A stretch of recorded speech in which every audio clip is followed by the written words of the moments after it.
So let's cross the ocean. We'll go to West Europe. As I mentioned, West Europe's been pretty disappointing. Growth rates generally below 2%, except for the UK.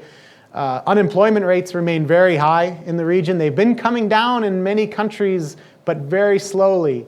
The unemployment rate for the European Union is 10.1%, whereas here it's 5%.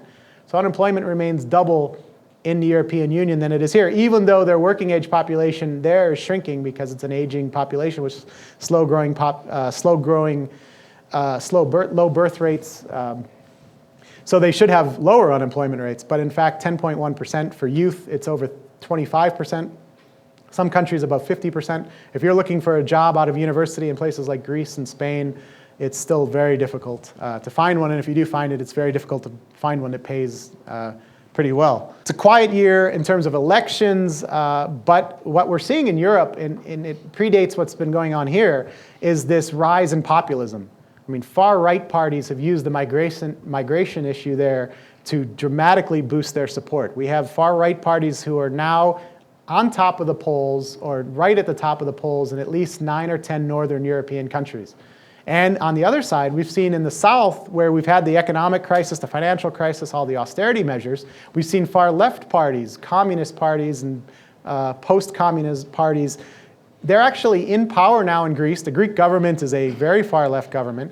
The Portuguese government now has a socialist, middle, let's say center-left government, center-left party with two very, very far-left parties. And now in Spain, it looks like we're going to get a coalition government on the left, which includes the Podemos party, which is an extreme left party, who actually follows the policies of Venezuela's former president, Hugo Chavez. Now, that's like someone getting, I'm going to do another sports analogy. That's like someone getting a GM job in the NFL and saying they're going to emulate the Cleveland Browns.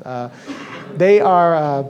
So we have this polarization in Europe where far-right parties gaining in support across the north. And if we get 3 or 4 million migrants crossing the Mediterranean this year, just imagine how much support they're going to get. And then in the south, where all these austerity measures and public spending cuts have been enforced, far-left parties really coming to the fore. So we have this polarization of the politics in Europe, even more so. I mean, we see that here, Bernie Sanders on the left, Trump on the right. But nevertheless, in Europe, it's even more entrenched. Some of them are already in government, and it's really making it hard. It makes it very hard to govern when you're in a parliamentary system and you're dependent upon a majority of the seats in the parliament to pass something, and you have 6 or 7 parties now in the parliament, and they cannot get along whatsoever. We talked about the long economic slump there. The Eurozone, the Euro economies have grown just 1% per year over the last 15 years. That's very, very disappointing. I won't take too much time on Central and East Europe. The real key thing to note here is that the Central European economies, those that are exporting to Europe, have done pretty well over the past couple of years. Poland has been the star economy of Europe. It's the only economy in Europe that didn't fall into a recession at all over the last decade. Polish consumer spending continues to rise. Export competitiveness has improved. And across the board, we're seeing export growth in those countries. We're also seeing a political situation which is really moving to the right in a lot of these countries. Poland and Hungary have very, very arch-conservative governments now, very much at odds with what's happening in the European Union. That's causing tensions between a lot of the region and, let's say, Brussels, if you will. The picture in the former Soviet Union is much less bright. As I mentioned, they've been in recessions in recent years. Ukraine, the economy was devastated by the conflict there.